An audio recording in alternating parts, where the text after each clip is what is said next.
जोरदार शक्ती प्रदर्शन करत नरेश म्हस्के यांचा उमेदवारी अर्ज दाखल। ढोल ताशांच्या गजरात, जय भवानी जय शिवाजीच्या जयघोषात हजारो कार्यकर्त्यांच्या उपस्थितीत मिरवणुकीद्वारे जोरदार शक्ती प्रदर्शन करत ठाणे लोकसभेचे महायुतीचे शिवसेनेचे उमेदवार नरेश म्हस्के यांनी आज आपला उमेदवारी अर्ज दाखल केला आहे। यावेळी मुख्यमंत्री एकनाथ शिंदे यांनी नरेश म्हस्के हे रेकॉर्ड ब्रेक मताधिक्याने विजयी होतील असा विश्वास व्यक्त केला आहे। मिरवणुकीत शिवसेना, भाजपा, राष्ट्रवादी काँग्रेस, अजित पवार गट, मनसे, रिपाई व मित्र पक्षांचे पदाधिकारी, कार्यकर्ते, युवा सेना, महिला आघाडीच्या कार्यकर्त्या मोठ्या संख्येने उपस्थित होत्या।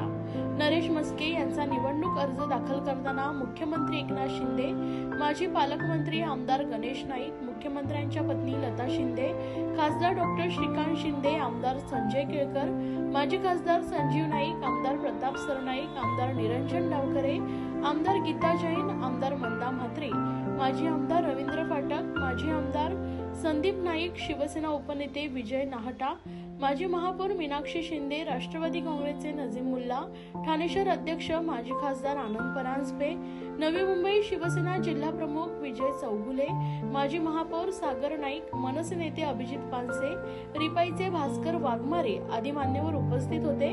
नरेश म्हस्के यांनी अर्ज दाखल करण्यापूर्वी देवदेवतांचं दर्शन आणि थोरा मोठ्यांचा आशीर्वाद घेतलेत। मासुंदा तलाव येथील छत्रपती शिवाजी महाराज यांच्या अश्वारूढ पुतळ्यास पुष्पहार अर्पण करून शिवसेना मध्यवर्ती शाखा तलावपाळी येथून या मिरवणुकीस प्रारंभ झालाय। भाजपाचे राष्ट्रीय कार्यकारिणी सदस्य डॉक्टर विनय सहस्त्रबुद्धे यांची उपस्थिती यावी होती।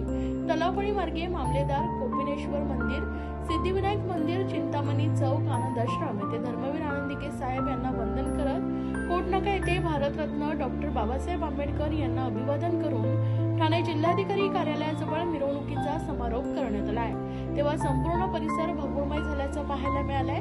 मिरवणुकीत गाण्यांच्या माध्यमातून प्रभू श्रीरामाच्या नामाचा जयघोष करण्यात आलाय। आपल्या महायुतीचे सर्व पदाधिकारी, नेते या निवडणुकीमध्ये या उमेदवारी अर्ज भरायला आले होते आणि सर्वांनी मिळून नरेश म्हस्के यांना पाठिंबा आणि आशीर्वाद दिलेला आहे। बघा, एखाद्याने इच्छा व्यक्त करणे का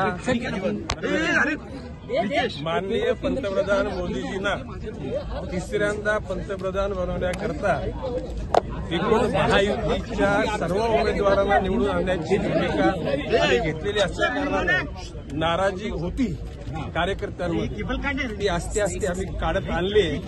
थोड्या वेळामध्ये ती नाराजी पूर्ण दूर होऊन जाईल। नक्कीच सगळे मिळून कामाला लागतील ठाणे, कारण मुख्यमंत्री एकनाथ शिंदे यांचा प्रतिष्ठित असा गड मानला जातो। मोदीजींच्या करता आम्हाला प्रत्येक 48 जागा प्रतिष्ठेच्या आहेत, ऐकला का?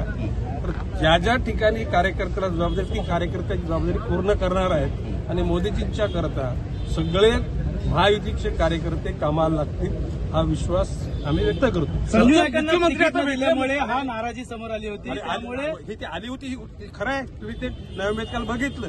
परंतु कार्यकर्त्यांना आम्ही सांगितलं की मोदीजींना तिसऱ्यांदा प्राईम मिनिस्टर बनवण्याकरता आपल्याला सर्व गोष्टीला दाबून धरायला लागेल आणि आपल्याला योग्य पद्धतीने काम करायला लागेल। मुख्यमंत्र्यांची आपली भेट झाली, आपली चर्चा झाली काय विषयावरती?